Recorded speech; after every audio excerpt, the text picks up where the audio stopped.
somewhat of a disaster here today as well. But we started out with a $940 million hole in the current year. As of right now, it appears that we're about $30 million short. So obviously that's a better number. We should not be short at all, but we are in the current year.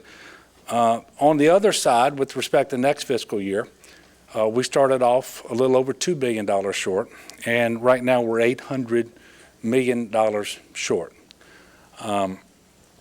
That is going to be a very difficult number to absorb in cuts, and I will tell you that we will be in triage mode, trying to figure out exactly how to allocate those cuts out.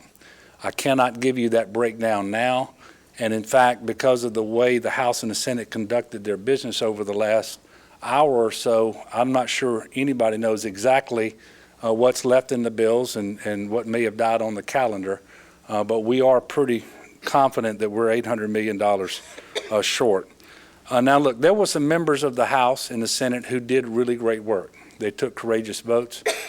They stood up and tried to move forward and resolve our state's serious problems. How serious? The largest budget deficits in the history of our state. Unfortunately, there weren't enough, and it didn't get done to the extent that it should have. We had a balanced plan, a plan that was balanced between cuts and revenue, and on the revenue side, it was balanced because it allocated revenue increases across a broad spectrum of tax types and taxpayers. We called for shared sacrifice so that along with those revenue increases and the cuts, we could fully address the problem as it related to current year and to next year. Ultimately, the legislature was unable to move forward on that plan and did not offer a plan of its own that would close the gap. And so we are where we are, and it's going to be a very difficult process to go through that triage, as I just mentioned. At the end of the day, 18 of the 23 measures that I asked for were passed. We didn't get where we needed to, and the fact that we remain short for both this year in the amount of $30 million and next year for $800 million is because I was 18 for 23, as opposed to doing just a little bit better, which is what we should have done. Also, in addition to the legislators who worked hard, I want to thank those people from around the state of Louisiana, whether they're mothers or fathers of children who need waivers, whether they have other folks who need access to health care, whether it's Medicaid services or it's safety net hospitals, whether it's individuals who are concerned about higher education or K through 12 education. Those people, many of them, made their voices heard, and they communicated with their legislators. And I will tell you, the inability of the legislature to do its job should be no reflection on those people who worked so hard to try to make their concerns heard. So we have a lot of work left to do. We're going to start a regular session on Monday. That regular session obviously will pass a balanced budget for next year. That budget is going to start off with $800 million less general fund than we need if we simply wanted to do the services that we did in the current year. That number is big, and so it's going to be very difficult. We will have more information for you all. Probably sometime tomorrow you will get a notice of an additional press conference where we will have more to share with you in terms of how those cuts will be allocated when we come back into session. And the first thing that happens with respect to the budget bill is Jay Darden, the Commissioner of Administration, is going to go in and offer some amendments to the executive budget proposal that we've already put before the legislature. As you will recall, that executive budget proposal was $2 billion short. So we do have, obviously, more revenue to allocate and put into the budget. We're going to be going through that process. It's going to be a painstaking process, and we are not ready at this moment to tell you exactly what that's going to look like, but we hope to have some more information for you very shortly. So we could have done better. It is not a great day for the state of Louisiana, and I am as committed as ever as governor to make sure that I continue to work with everyone in the House and the Senate, Democrats and Republicans alike, and I don't want to leave out my two independent friends, so that we can take care of the people's business. We didn't do a very good job over this last 3 weeks, and thank goodness I gave them the extra 4 days because it seemed like they needed every single minute to get where we are. So with that, I will take a few questions, and then and like I said, we will be letting you know soon when the next press conference is going to be, so that we can give you some more information as we digest what was done and then allocate the revenue back into the budget. I certainly don't rule that out. It is a distinct possibility. I'm not ready to announce that yet. I will tell you, and this is part of the problem, and which is why I never understood the lackadaisical attitude by so many in the legislature and the lack of a sense of urgency. We cannot have another special session before 6:01 p.m. on June the 14th. And so we have to fashion a budget between now and then with the revenue that's available that's going to be $800 million short. Because that number is so big, I can guarantee you that many institutions and agencies are going to have to move forward with large-scale cuts, reorganizations, and all sorts of things that are going to flow out of this, because they're not going to be able to wait until June to figure out what the final deal is and then execute those cuts in the 3 weeks that they will then have left between then and the end of the fiscal year on June the 30th. So it is a distinct possibility. I'm not ready to call it now, but quite frankly, Greg, there won't be any options on the table for people to consider that will be any more appetizing than those that we just went through and put before them. Maybe coming on the backside of some cuts, it will find a more receptive audience in the House, especially. So it might be something that we do. Well, you know, the democratic process works best when people are informed of how people behave. And so I would hope that they are taking it upon themselves to investigate and see how their members voted and who's responsible for what's about to unfold in Louisiana. But having said that, I am committed to doing the dead level best that I can, working with my administration and continuing to work with members of the House and the Senate to make sure that, to the extent that we can, we fully protect the critical priorities of the state of Louisiana. I will tell you, it's not possible to do with $800 million less state general fund, but that doesn't mean we're excused from doing the best that we can, and we're going to do that. I call on the people of Louisiana. They can go to the legislative website and they can see how their members voted on every instrument that came up in the legislature this session. It's hard to work well with a group that doesn't want to follow its own rules. But the fact of the matter is, we have a fiscal session in 2017. I believe everyone agrees, and I certainly do, that we need comprehensive tax reform in 2017.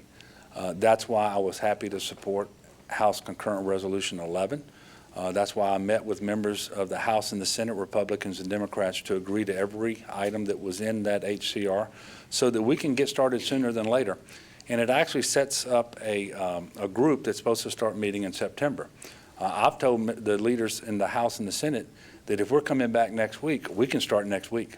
We should not wait till September, and we ought to be having meetings, and we ought to be studying this issue and finding out what we can agree upon, because obviously it doesn't work too well if you don't have enough time, which seems to be the case here. So I am very concerned about that for some practical reasons too. I have to imagine that when Moody's takes a look at what happened here today, they're not going to be impressed. And when they see that the revenue that was voted on, even though they are $800 million short, was of a very short duration. It doesn't even meet the definition of recurring revenue under our own rules. And it wasn't just that Moody's downgraded us. They put us on a negative watch going forward, which means they're looking to do it again. We've already received letters from SACS telling us that they're very concerned about whether we have the funding in place so that the programs being offered at our higher education institutions can continue.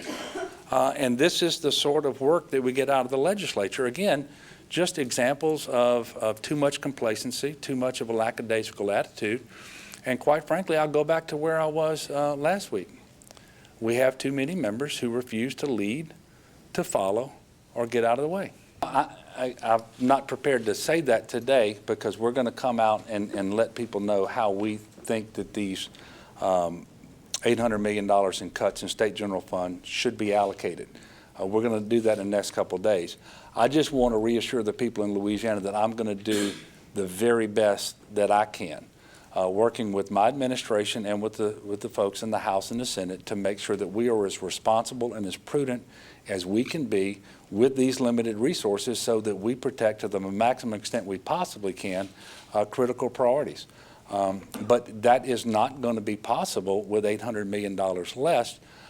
But I'm encouraging everyone to be optimistic that we are going to come together and fix this problem. It won't be on the timeline that it should have been because we're going to have to get through the regular session and get some distance on the other side of that before we can get there.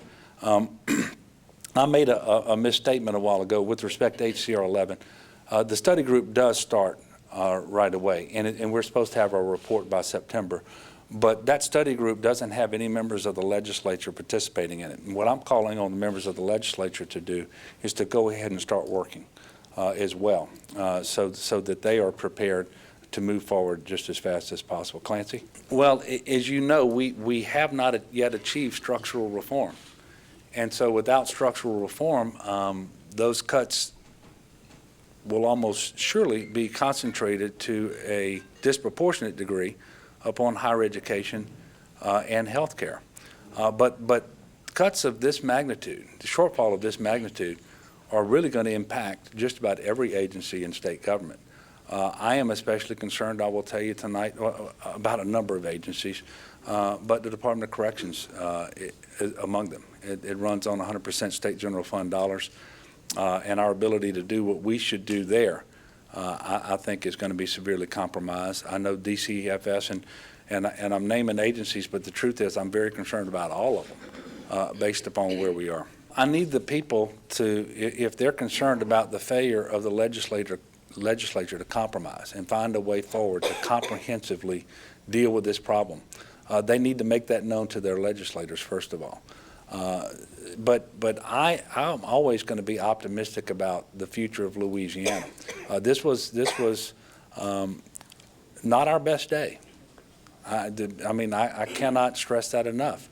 But maybe, although it should never be necessary, maybe when they come back into session and they start trying to put together a budget with $800 million less than we need just to deliver the same services, and they see how that impacts people, they will then develop the sense of urgency that was so obviously lacking, and then be more willing to compromise and to close the shortfall. And I just want to point out, we had a comprehensive, balanced plan. Ultimately, it didn't all get implemented. We did shave off most of the shortfall for next year, and clearly most for the current year. But I want to point out that over $1 billion for next year relates to the sales tax, whether it was cleaning pennies or adding a new penny. And there was a broad-based refusal by the legislature as a whole to move beyond that to other tax types and to other taxpayers in a meaningful way. We have to have a balanced approach. I called for shared sacrifice. Ultimately, that is not what we got.